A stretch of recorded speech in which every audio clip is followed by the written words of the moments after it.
Hi everyone, welcome to Voice of Daily Current Affair discussion. So, in today's current affair discussion, we will discuss the editorial part. The first editorial part is talking about the food inflation. See, in this article you can link to your paper 3 of your syllabus. So that would be linked to the paper 3 of your syllabus. So if you have not gone through the syllabus, then go through. That would be the paper 3 of your syllabus economics part. Now, inflation is a major area from where each year UPSC, OPSC, they do generally focus the inflation area. So let's say the PYQs, if you have done the past year of UPSC, then you will might have this vision how they are asking from the inflation. So here they are talking but I would say the author is talking about inflation, food inflation. So यहाँ पे अगर हम देखेंगे to angle है paper में जो article से there is two angle in the paper. One angle is that is a good news is that the retail inflation is marginally down. Is marginally down. Retail inflation. See, when we say the retail inflation, that means we are talking about CPI. We are talking about what? CPI. That is the Consumer Price Index. But the things you might have been मतलब आपके अंदर ऐसे कुछ confusion भी हो सकता है कि भाई ये रिटेल इन्फ्लेशन क्या है, फूड इन्फ्लेशन क्या है. देखो, जो रिटेल इन्फ्लेशन होता है ना, इसके अंदर सब कैटेगरी होता है. जो सीपीआई जिसको हम बोलते हैं कि सीपीआई के अंडर 5 सब कैटेगरी होता है. जैसे कि एक हो गया आपका फूड एंड बेवरेज, एक हो गया आपका फूड एंड बेवरेज, ओके, एक हो गया आपका फूड एंड बेवरेज, फिर दूसरा हो गया आपका फ्यूल एंड लाइट, फिर हो गया आपका फ्यूल एंड कोई लाइट सामान वगैरह जो मतलब लाइट गुड्स समझ में आता है जो कि डायरेक्टली कंज्यूमेबल होता है. तीसरा आ गया आपका house hold and clothing, housing and clothing, तो ये भी हो गया आपका, क्लोथिंग भी आ गया इसमें.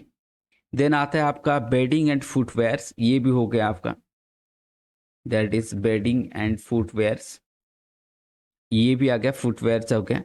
तो इसके अंदर जैसे कि फ्यूल हो गया, लाइट्स हो गया, हाउसिंग क्लोथिंग्स हो गया, तो ये सारे आ गया. दैट मीन्स अगर हम देखेंगे द 5 कैटेगरीज जैसे food beverage, fuel and light, housing clothings, wedding footwears, wedding and footwears, तो ये हो गया आपका 5 टाइप का.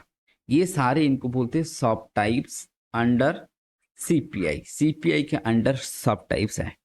तो देखो इनमें से so when CPI is marginally down, that does not means कि सारे के सारे अच्छे परफॉर्म किया है. ठीक है, इनमें से अगर हम देखें कि बाकी जो फोर जैसे कि बेडिंग हो गया, फुटवेयर्स हो गया, हाउसिंग हो गया, फ्यूल हो गया, दे आर मॉडरेट, मतलब वो थोड़ा बहुत कम हुआ है उस सेक्टर में. बट जो फूड एंड बेवरेज है ना, यहाँ पे कम नहीं हो रहा है. ये जो बेवरेजेस हैं, यहाँ पे फूड एंड बेवरेज पे प्राइस कम नहीं हो रहा है, तो यहाँ पे इन्फ्लेशन थोड़ा बहुत ज़्यादा है. जैसे कि अभी आप देखोगे तो आपको यहाँ पर दो एंगल है. One angle the retail price has gone down marginally. क्यों? Because of the less or moderate price in terms of the fuels. That is why whenever the fuel price goes down, obviously that will have the overall the retail inflation will go down. But इसका मतलब ये नहीं है कि जो सब category है वो सारे के सारे गोइंग डाउन हो रहा है. उसमें से कोई तो एक, जैसे कि आप देखते हैं food and inflation, they are not going down. तो ये बहुत दिक्कत वाला बात है. अगर फूड एंड इन्फ्लेशन, जैसे with food inflation is remain high, so that will impact the poor, क्योंकि ये 8% से ज़्यादा है. जैसे कि आप देख सकते हो यहाँ पे लिखा है 8.63. जैसे कि फूड आइटम्स जैसे सीरियल्स हो गया, फ्रूट्स हो गया, इनका जो प्राइस है ना वो कम नहीं हो रहा है. तो ओवरऑल सीपीआई कम हो रहा है, मतलब लिटिल बिट कम हुआ है. लेकिन अब टफ सीजन भी तो नहीं आया ना. अब देखो, अब सीजन का स्टार्ट है, जैसे कि समर सीजन. अब ऑनली मतलब आप सोचो कि क्या होगा आगे जाके, जब मतलब मानसून आएगा, what will have the situation of this. That will have very old situation. That means the food inflation is going to be more ahead. ये ओरिसम है, यहाँ पे दिक्कत है, इसलिए यहाँ पे हम पढ़ रहे हैं. And that will have the consumer inflation for the rural household will be higher as compared to the what urban consumer. यहाँ पे देखो दो angle. Now, when food inflation is going on, that will have impact on the poor household, both on the rural and the urban. But the impact would be more on the rural side as compared to urban. So, but when it comes to the, let's say, the rich and poor, तो यहाँ पे reach के ऊपर बहुत कम मतलब effect आएगा और असर आएगा. तो जो पोर लोग होंगे ना, उनके ऊपर ज्यादा असर आएंगे. सेविंग भी कम हो जाएगा, ये सारे के सारा. तो that is why the RBI is holding the key lending rate. जैसे कि लेंडिंग रेट आपको भी पता है कि हाँ, उसको भी आप अनचेंज रखा है. गवर्नमेंट ने भी ओनियन एक्सपोर्ट को बैन करके रखा था ताकि ओनियन का प्राइस ज़्यादा ना बढ़ जाए, कीपिंग आई द इलेक्शन. तो ये सारे के सारे खत्म हो गए. हाँ, तो फिर आपको मतलब अंदर ये भी क्वेश्चन आ सकता है कि how to control the food inflation. देखो, इन्फ्लेशन को कंट्रोल करने के लिए क्या करना पड़ेगा? एक तो प्रोडक्शन बढ़ाओ. क्या करना पड़ेगा हमें? प्रोडक्शन बढ़ाओ. सप्लाई चेन को इम्प्रूव करो. करना क्या पड़ेगा? सप्लाई चेन को इम्प्रूव करना पड़ेगा. और क्या करना पड़ेगा कि प्रोडक्शन, नहीं तो फिर इंपोर्ट करवाओ. नहीं तो फिर इंपोर्ट करवाओ, जिन जिन देशों में चीपली मिलता है वहां से इंपोर्ट करो. तो ये कुछ ऑप्शन होता है. अदरवाइज आप एमएसपी दे दो, फिर तो प्रोडक्शन बढ़ जाएगा. सब्सिडीज ये वगैरह भी कर सकते हैं. चलो फिर दूसरा आर्टिकल्स पे आते हैं. ये वाला देखो, क्रिकेट के मतलब सॉरी, ये वाला बहुत इंपॉर्टेंट आर्टिकल्स है आज का. This is the most important articles of the today's. ये क्यों कि मोस्ट आर्टिकल्स इसलिए है, तो इसका मैं समरी बोलता हूँ. देखो, ये एक डेरिवेटिव्स की बात कर रहे हैं, वेदर डेरिवेटिव्स. ये क्या, कौन मतलब क्या कह रहे हैं? Weather derivatives. पहली बात, डेरिवेटिव्स क्या है? एक फिनेंशियल इंस्ट्रूमेंट है. क्या है? फिनेंशियल इंस्ट्रूमेंट, जिसको आप ट्रेड कर सकते हो. जिसको आप क्या कर सकते हो? ट्रेड कर सकते हो. This is very important. जब हम बोलते कि वेदर डेरिवेटिव्स, जैसे मैं समझा रहा हूं एक एग्जांपल के साथ, ठीक है. सोचो ये पर्सन हो गया, जैसे कि ये पर्सन ए बी सी, किसी का एक नेम है ए बी सी. उन्होंने LIC करके रखे हैं. क्या करके रखे? LIC. वो जो LIC करके रखे हैं, मतलब और दो टाइप का LIC मतलब इंश्योरेंस आप कर सकते हैं. एक तो हेल्थ इंश्योरेंस जिसको हम बोलते हैं, चलो भाई तबीयत खराब हो गया तो हमें इंश्योरेंस मिल जाएगा. LIC का क्या, कोई डेथ पे इंश्योरेंस हो सकता है, परमानेंट इंजरी पे इंश्योरेंस हो सकता है. ये सारे के सारे ऐसे इंश्योरेंस हो सकते हैं. So these are the derivatives. ठीक है. वैसे सोचो, किसी एक फार्म है, फार्म का नाम है लेट्स से HYV, कोई एक फार्म है, FIRM. ठीक है. ये क्या करता है? इंश्योरेंस देता है. कोई फार्मर है, एक लोग, ये लोग देखो, एक खेती कर रहे हैं लेट्स से, इनके बारे में टक.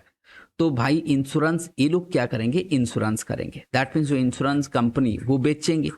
ठीक है. जैसे इंश्योरेंस, जैसे आपको मेरे को आके बोलते हैं कि भाई सर ये कर लो इंश्योरेंस, वो कर लो, हेल्थ वाला कर लो, एक्सीडेंट वाला कर लो, डेथ वाला कर लो. तो वैसे जितना भी आपका जो कंपनीज है ना, जो लोग फार्म करते हैं, खेती करते हैं, when they will have also the insurance on the weather derivatives के ऊपर insurance. These are what one kind of insurance. जैसे कि सोचो किसी एक कंपनी ने आ गया, ABC company, let's say Reliance insurance आ गया एक फार्मर के पास जिसका नाम है राम. ठीक है. तो एक रिलायंस कंपनी का एजेंट आया जिसका नाम है राहीम. राहीम ने आको राम को बोला कि सर ऐसे करो, आप ना आपका जो क्रॉप है ना उसको वेदर डेरिवेटिव करवा दो. मतलब क्या है? उसको क्रॉप इंश्योरेंस करवा दो. फिर इंश्योरेंस करवा दो. कैसे? Weather derivative. मतलब पता चला कि कल के फ्लड आ गया, साइक्लोन हो गया, हेल्थ स्टोन हो गया, तो आपका क्रॉप्स जो ना वो खत्म हो गया, तो आपका पैसा मिल जाएगा, उस समय इंश्योरेंस मिल जाएगा. अगर सोचो नहीं हुआ, तो अगर हेल्थ स्टोन नहीं हुआ, फ्लड नहीं हुआ, तो कंपनी का बेनिफिट है. अगर हो गया तो किसका बेनिफिट होगा? फिर तो फार्मर्स का होगा. यही तो है ना. जैसे कि हम मंथली या ईयरली जो इंश्योरेंस भरते हैं, अगर आपका कुछ नहीं हुआ तो पैसा तो कंपनी का हो गया. वैसे ही अब समझ में आ गया. आप होप कि आपको समझ में आ गया कि वेदर डेरिवेटिव्स क्या होता है. So weather derivatives they will act as a insurance, को एक इंश्योरेंस जैसे कि टाइप का काम करता है. ठीक है. तो ऐसे देखो, इसको एक फिनेंशियल इंस्ट्रूमेंट है that would be against the weather. क्योंकि आपको पता है कि इंडिया में ज़्यादातर लोग एग्रीकल्चर के ऊपर डिपेंड करता है. as the majority parts of the farmers that depends on the agriculture, and the agriculture is depend on the rainfall, because majority of the Indian farmers or the farm the cropland is rainfed area. So hence the derivatives or the weather derivatives will act as financial instruments that will but save the farmer. To save the farmer, I would say better to save the farmer. Okay, because you know okay, India's like the flash flood, or we take it the cyclone, take it the hailstorm, this kind of unprecedented, I would say, what weathery condition, and some are the precedents that they may happen from time to time, that will cause a huge loss to the what farmers. That is why the government recently the government says that they will have the weather derivatives, and the weather derivatives what would be added, like the drought, hailstone, rainfall. Here you can see the weather derivatives is meteorological parameters, like आपका temperature बढ़ गया, heat waves, rainfall ज़्यादा हो गया, drought हो गया, तो इस केस में इंश्योरेंस मिल जाएगा. ठीक है, तो ऐसे derivatives. So first time it was recommended in 1997. अगर आपको इस डेरिवेटिव को करना है ना, द कमोडिटीज, किस किस कमोडिटीज पे आप डेरिवेटिव्स ला सकते हो.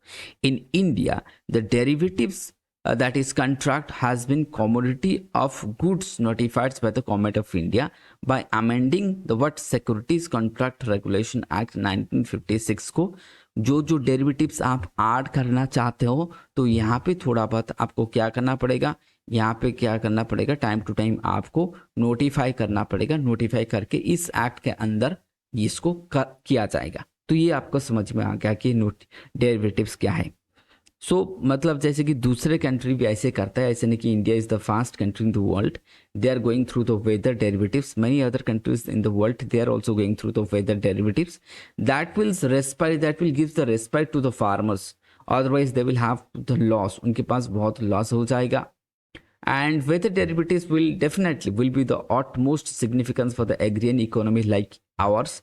क्योंकि यहाँ पे बहुत सारा खेती होता है, रिक्स होता है, एक्सेसिव रेनफॉल हो जाता है, कभी रेनफॉल होता भी नहीं है, तो इसलिए जो फ्लक्चुएशन होता है ना, तो हमें वेदर डेरिवेटिव्स होता है ताकि फार्मर्स को कुछ पे ऑफ मिल जाएगा, उनको कुछ पैसा मिल जाएगा, एंड वो मतलब जो खेती है ना वहाँ से बच पाएंगे. तो ये सारा हमने डिस्कस कर लिया. एसेंस पूरा मैंने आपको समझा दिया. ठीक है, पूरा का पूरा एसेंस समझा दिया ये क्या था.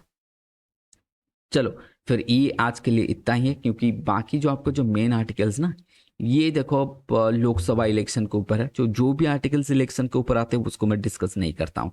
चलो फिर आज के लिए इतना ही. Thank you everyone. हाँ, बस लाइक करो, शेयर करो एंड सब्सक्राइब करना मत भूलना. ठीक है, चलो फिर have a good day everyone.